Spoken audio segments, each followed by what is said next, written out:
Muchas gracias por su participación. Corresponde el uso de la palabra a Carolina Rodríguez Bejarano y Alejandro Salcedo Jaramillo. Adelante.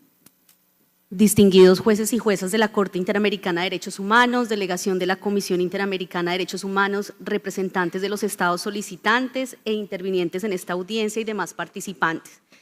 Quisiéramos, ante todo, celebrar la realización de esta audiencia porque consideramos que promover este tipo de discusiones al interior del sistema interamericano fortalece esa participación democrática que debe demostrar nuestro compromiso por la preservación del medio ambiente en beneficio de la humanidad. De igual manera, agradecer al Estado de Colombia y Chile por plantearnos esta posibilidad de pensar cuáles pueden ser las alternativas de armonización de las disposiciones internacionales de protección de los derechos humanos y especialmente de protección del medio ambiente en un contexto como el cambio climático que hoy es una realidad. Comparecemos ante ustedes, Carolina Rodríguez Bejarano y Alejandro Salcedo Jaramillo, somos docentes investigadores de la Universidad Libre de Pereira y de la Universidad Gran Colombia Armenia y queremos entonces dividir nuestra intervención en dos partes. La primera, enfocada específicamente en analizar cómo debe materializarse la obligación de prevención en la interpretación de los artículos 1.1 y 2 de la Convención Americana sobre Derechos Humanos y finalmente hacer unas precisiones en relación a la forma en que los escenarios de justiciabilidad ambiental deben hacerse una realidad en el contexto del sistema interamericano. Frente a la obligación que emana de los artículos 1.1 y 2 de la Convención, especialmente la obligación de adecuar el ordenamiento jurídico interno, indudablemente encontramos que esta obligación permite justamente dilucidar el alcance de esa obligación de prevención. La obligación de prevención debe ser uno de los elementos más sustanciales que deben ser considerados en esta opinión consultiva, habida cuenta que esos escenarios de prevención generalmente se desarrollan o se despliegan en escenarios que no necesariamente son judiciales.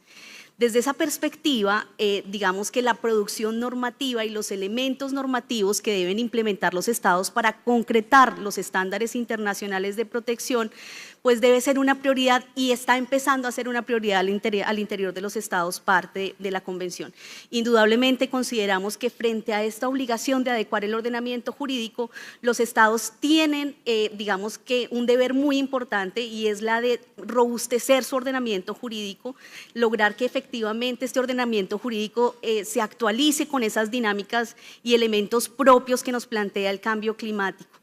Y digamos que uno de esos elementos que nosotros consideramos sustanciales está relacionado, por ejemplo, con la necesidad de fortalecer la implementación de estándares internos en relación a la diligencia debida en derechos humanos de las empresas, estándares que han sido desarrollados ampliamente por la Comisión Interamericana en su informe sobre empresa y derechos humanos y la Corte Interamericana de Derechos Humanos en su opinión consultiva 23 de 2017, y definitivamente este aspecto de la debida diligencia pues debe ser un elemento sustancial, permitir que efectivamente los estados tengan elementos que les permitan apropiar esos criterios de convencionalidad y aplicarle a sus disposiciones internas que se vienen implementando. En el caso de Colombia, por ejemplo, se han venido adoptando informes obligatorios de sostenibilidad dirigidos inicialmente a ciertos sectores, el sector de manufactura, el sector turismo, el sector agroindustrial. Y desde esa perspectiva, por ejemplo, esos lineamientos que han sido definidos por el Estado de Colombia pues han establecido una necesidad muy importante de aplicar normas internacionales sobre sostenibilidad y protección ambiental, como es el caso de las normas GRI 307 y las NIF S1 y S2. Finalmente, para poder darle la palabra a mi compañero, quisiera concentrar la atención en otro de los aspectos que fue una inquietud que surgió luego de haber presentado el escrito ante esta honorable Corte Interamericana de Derechos Humanos y es, por ejemplo, el reto que tenemos en analizar disposiciones de regulación frente al uso de la inteligencia artificial como un elemento efectivo de lucha contra el cambio climático. Definitivamente, voces a favor y en contra vamos a encontrar a lo largo de, digamos, de la práctica, pero también de las reflexiones académicas que se han generado a lo largo del mundo, que nos plantean en este momento una necesidad muy importante de anticipar esos retos que implicaría la implementación de la inteligencia artificial en estos escenarios de protección al medio ambiente. Por ejemplo, a través de herramientas de inteligencia artificial es posible establecer mapeos frente a los efectos ambientales, predecir situaciones o elementos climáticos que puedan tener incidencia sobre los derechos humanos,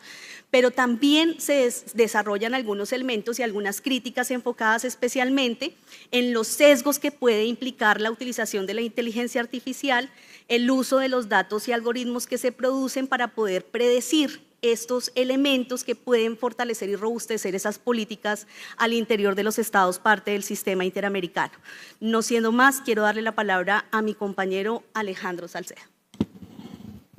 Muchísimas gracias, honorables jueces y juezas de la Corte. En este estado yo quiero hacer una precisión respecto de una de las preguntas formuladas por los estados y es en relación con cuál es la naturaleza y el alcance de la obligación de un estado parte en lo que respecta a la provisión de recursos judiciales efectivos para brindar una protección y reparación adecuada a las afectaciones de los derechos debido a la emergencia climática. Y en esto queremos hacer un aporte en relación con que este elemento debe tener dos enfoques esenciales.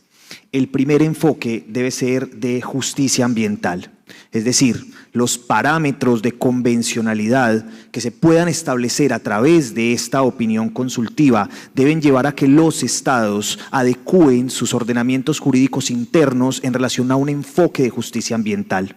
Es claro que las afectaciones como consecuencia del cambio climático no se dividen de forma homogénea en las comunidades. Ya lo dijo la Corte Interamericana en la OC 23 de 2017, que efectivamente la contaminación del ambiente está ligada estrictamente a la afectación de derechos humanos. Pero claramente esa afectación surge o se da en una gran proporción sobre las comunidades más vulnerables.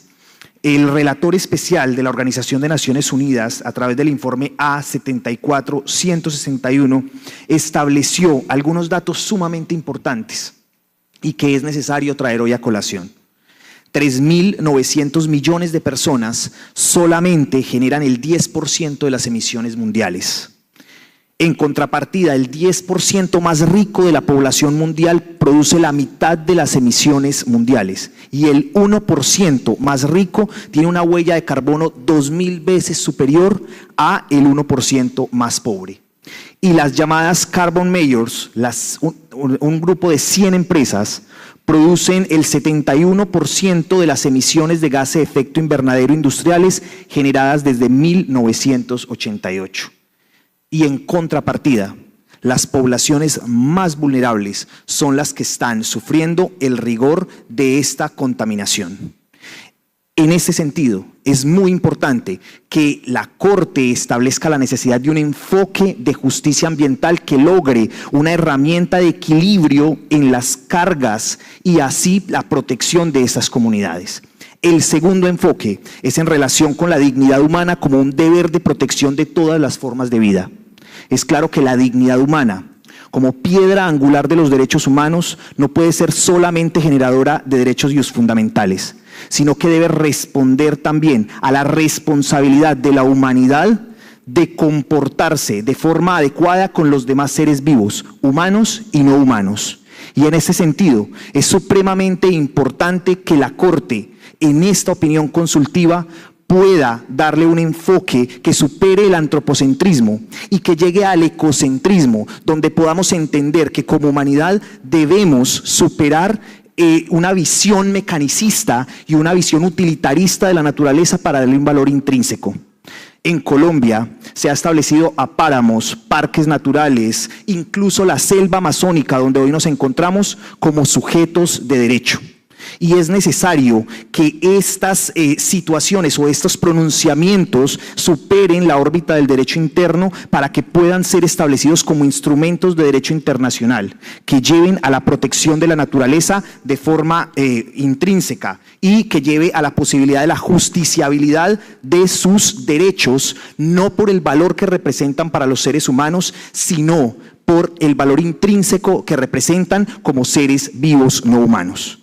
En este contexto, la presente opinión consultiva es una excelente oportunidad para que la Corte Interamericana determine la necesidad de superar la visión antropocéntrica de protección de la naturaleza y la obligación de la humanidad, en especial de los Estados de las Américas, de asumir la responsabilidad de actuar en el marco de la dignidad humana, como los hermanos mayores que somos de todas las formas de vida, generando una protección por sus valores intrínsecos y no por el utilitarismo que ha representado por siglos, materializando la justiciabilidad de sus derechos y por contera la protección de las poblaciones más vulnerables que enfrentan con mayor rigor los efectos adversos de la emergencia climática. Muchas gracias.